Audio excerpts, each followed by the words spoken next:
Hello friends and fiends, it's Pixie back again with another Netflix horror fix, and today we're looking at one of my absolute favourites, American Werewolf in London. This is probably going to be spoilerific, but to be honest, this film is quite old, it's well known. If you haven't seen it yet, why are you watching this?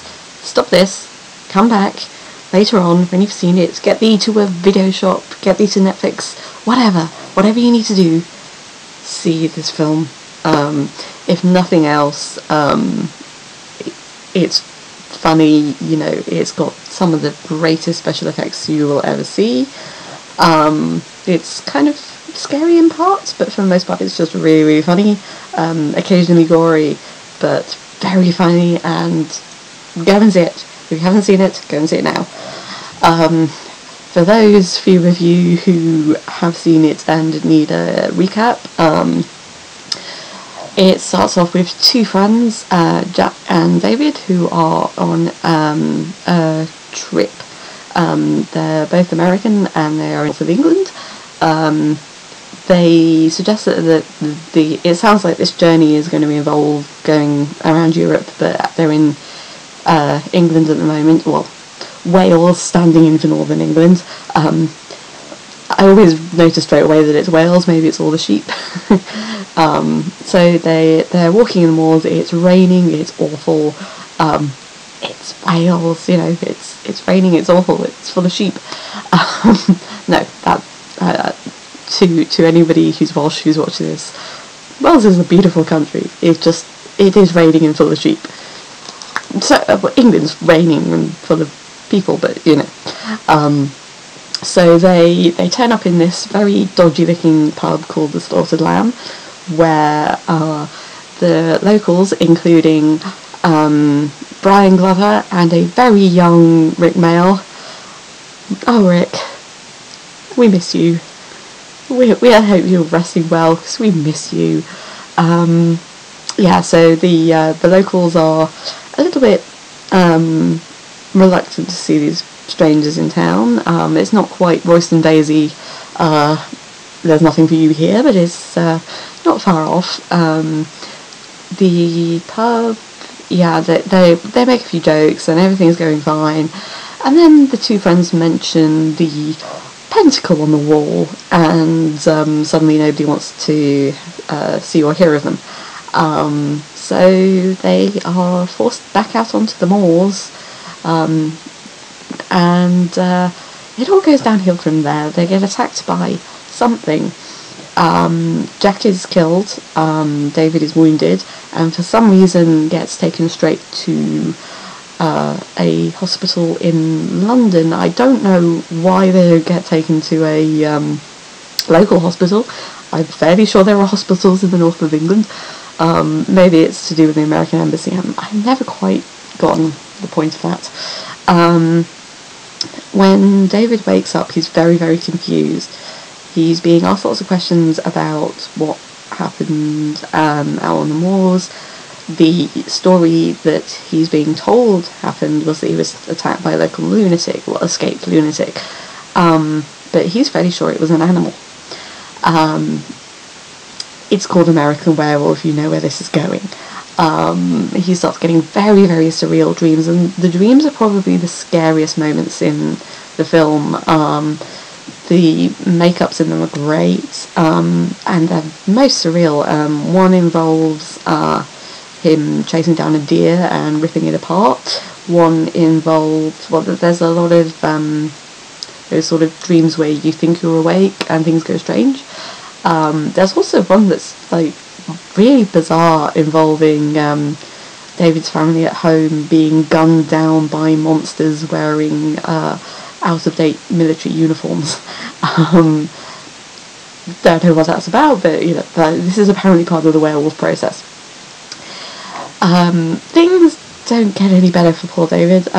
He starts having what may be hallucinations or may be real, about his poor dead friend Jack turning up, wandering around as a member of the undead, telling him to kill himself, because if the werewolf line bloodline isn't destroyed. The victims of the werewolf are forced to wander the world for eternity, or something of that ilk. And each time Jack turns up, he's looking steadily grosser and grosser. And there's something wonderfully surreal about the way he turns up. He's very sort of down to earth and ordinary. But he's a mess. I mean, half of his face is sort of gouged out, and there's this little bit of wibbly flesh that moves when he talks, which is a lovely little effect. It's really gross. And he talks about his own funeral and things like that, and this whole film is the humour of it sort of lies within things that are really surreal, happening in fairly ordinary environments. Plus there's the added fish out of water thing of an American in London, in a very 80s London. I'll talk a bit about that in a minute, but damn. So yeah, while he's in hospital, he's getting visited by various doctors and Scotland Yard and whatever, and he befriends a nurse named Alex, who is played by, God, what's her name? I've just had a complete blank. Jenny Agutter, that's it. Oh dear. And yeah, 80s point number one. They can spare a nurse to sit by somebody's bedside all the time. He's not even awake. She's just sitting there, reading a book. Oh, 80s. Oh, 80s economy. We miss you. Yeah, that never happens. Never happens anymore. For those who don't know me in the real world, I recently came out of hospital like a month or so ago, and doesn't work like that anymore. So anyway, back to the film.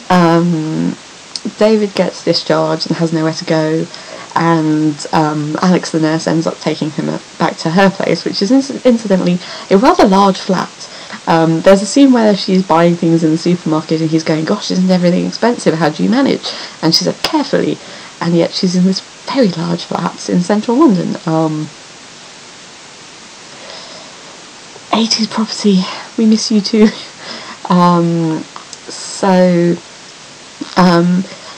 David tells Alex about his hallucinations about Jack, and his theory that he's going to turn into a werewolf. Obviously she doesn't believe it. Meanwhile, the doctor who has been looking after David in hospital goes on a little errand up to the Slaughtered Lamb, wherever that may be. I think East Proctor is what they say. I'm not entirely sure that's a real place, so I'm not sure. I'm from down south. I don't know the geography of my own country very well, unfortunately. And it becomes evident to this doctor, who's, the character's name escapes me, but anyway, that everybody in East Proctor also believed that David was attacked by a werewolf, and he tries to get in touch with Alex to say, well, these people believe there's a werewolf, David believes there's a werewolf, it's a full moon tonight, chances are he will do something that's quite damaging. While this is going on, David goes through his first transformation, and this is the most famous scene in the film. It's also absolutely brilliant. Effects by the masterful Rick Baker, Monster Maker. It's a very long scene, and honestly it's the best werewolf transformation I've ever seen. Possibly there are bits in Company of Wolves that I feel go on the same level, but this is such an extended sequence and it works so well. Every trick in the book, even now, knowing how most of the effects were done, I still look at it and think, wow, you know, I totally believe it. It's a very long sequence, it's in very bright light, which is pretty much an effects person's nightmare, and it still works. It's marvellous. So then, Werewolf David goes on a rampage. Most of the people he kills end up being these awful caricatures of yuppies, which is endlessly entertaining. There's two very chirpy, like a yuppie couple who get cut up rather nastily. And there's a chap in Tottenham Court Road's tube station who gets, well, we don't see exactly what happens to him. We see him later on. We see him being chased down in the tube station. Then every time I'm in Tottenham Court Road late at night now, all I can think of is God, what's the line? I normally quote this every 5 minutes. I can assure you this isn't the least bit amusing.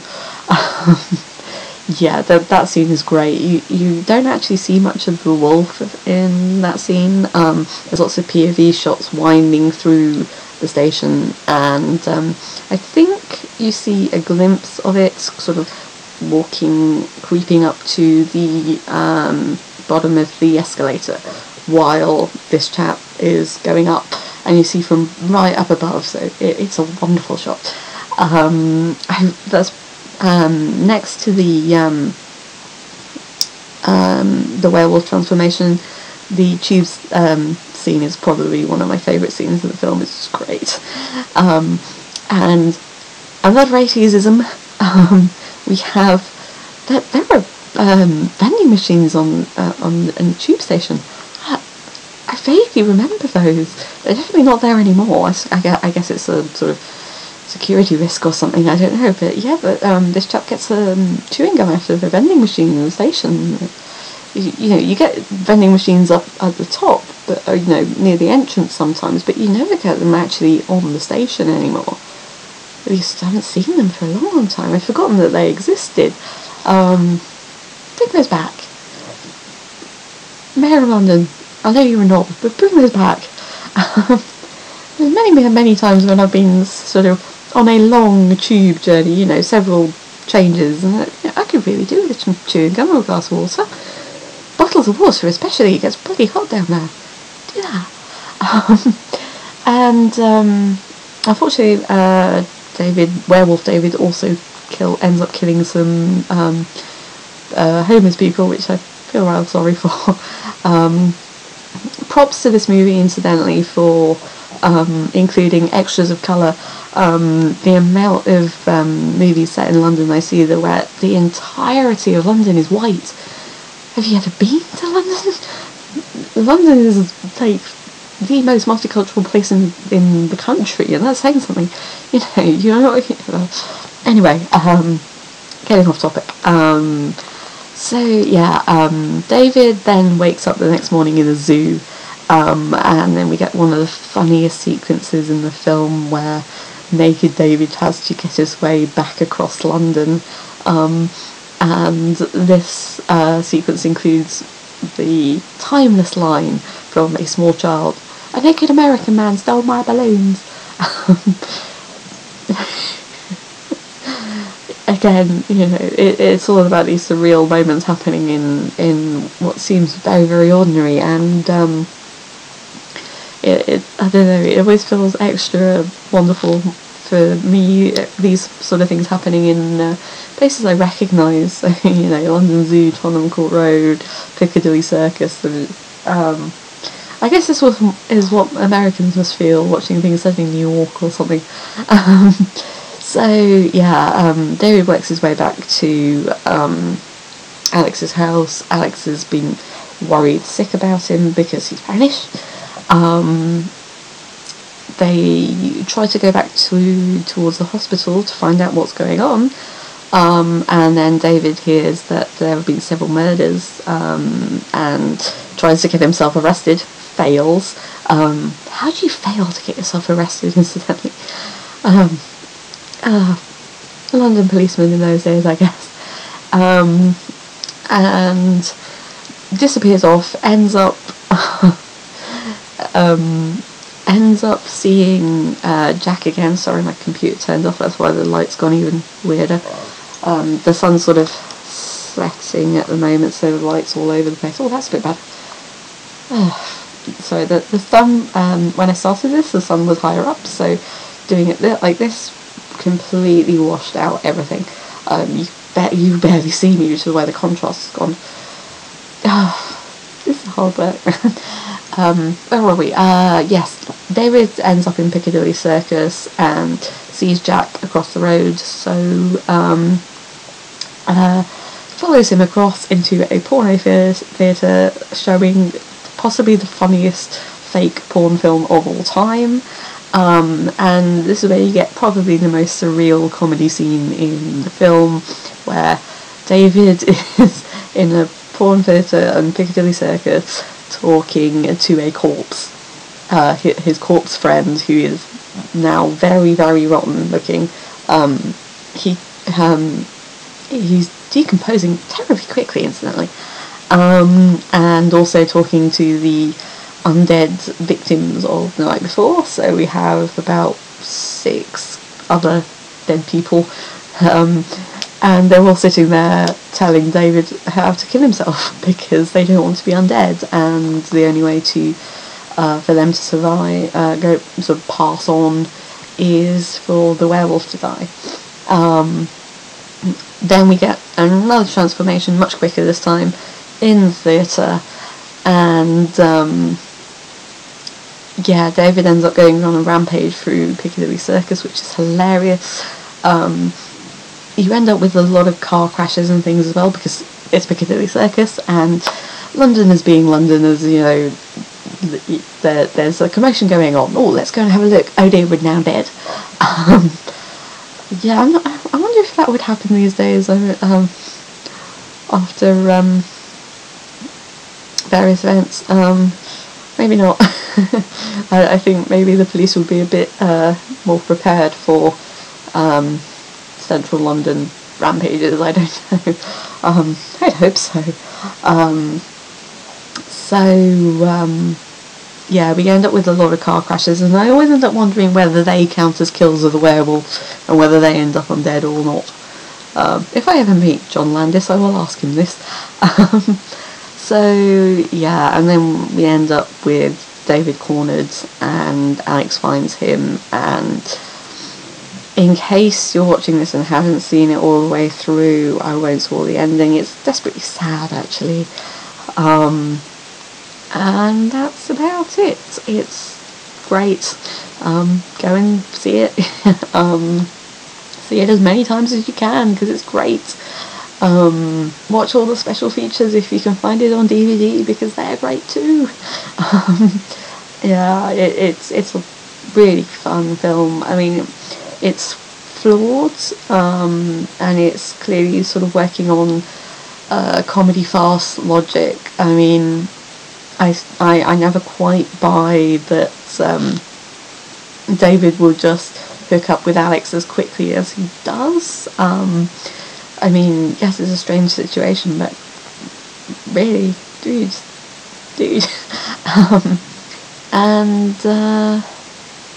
Yeah, no, other than that, you know, there are a few plot flaws, but they're worth ignoring to get to the good bits, and yeah, there's a lot of good bits. I don't really have that much more to say about this, other than sort of, you know, grinning to myself about 80s London. Why is it when Americans do things set in London, there's always a gaggle of punks somewhere? In this case, they're on the tube, and there's like an entire tube carriage full of punks. Like, did this happen in the 80s? Because these days they just like hang around in Camden and get tourists to pay for photos of them. Like, I know it was more of a thing in the 80s, but yeah. Anyway, so next up is, hang on, where are we? We are Next up is the Amityville Horror, the remake, unfortunately, not the original, which is another film based on a true story. That's going to be an interesting one. So I will see you then for your next dose of Blood, Guts and Pixie Dust, and in the meantime, watch American Werewolf again. Watch American Werewolf again. Bye.